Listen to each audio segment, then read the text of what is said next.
teaching is my way of life. I think I will never grow tired teaching. As long as I'm able, I will still teach.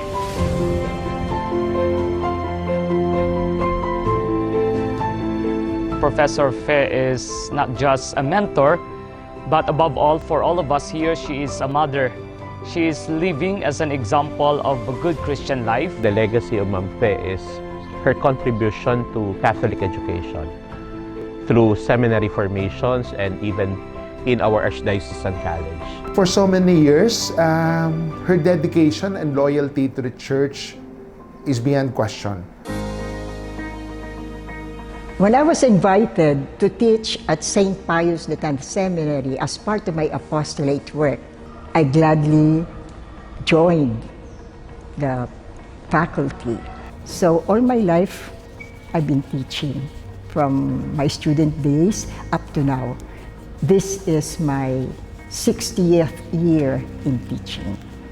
I convinced myself that I have to increase my faith in the Lord, my belief and trust in the Lord. And this has been a guiding factor. I learned to be very close to the church also, and to friends who are churchgoers.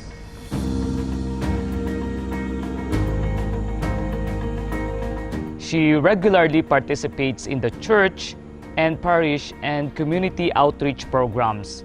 She is a promoter of peace and unity through her written works in building a Christian community and making Catholic education responsive to the battle cry of the poor.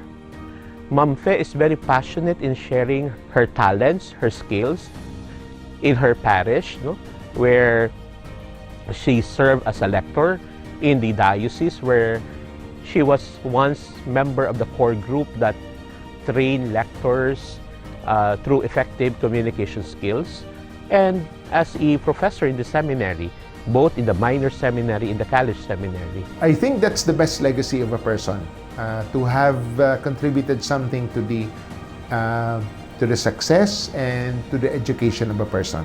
Her life, though, is not just confined to the world of academe. She has been an active worker in the parish, serving as lector in the parish of Mount Carmel in Ross City. She has also been a dedicated member of the Christian Family Movement in Capiz. I find my life wonderful, and despite many difficulties I encounter, I would still count my blessings. I have learned to count my blessings. Ma'am Fe makes quality education accessible, especially to the unprivileged member of her community. My favorite motto in life: be sincere. Just be sincere. If you have a sincere heart, then you can do things which are worth doing.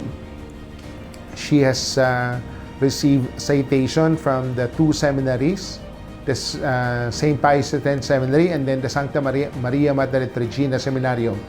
Because of our gratitude to her, gratitude of the church to her, especially the local church of Capiz, where she was part of the academic formation of a lot of our priests here in the diocese.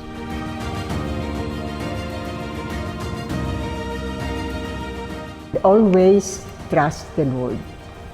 Ask for the intercession of Mama Mary and Saint Jude. But I noticed that every time we pray the rosary at home, I always add that prayer, that there will be love, peace, and joy in my heart. That there will be love, peace, and joy in the family. That there will be love, peace, and joy in the world.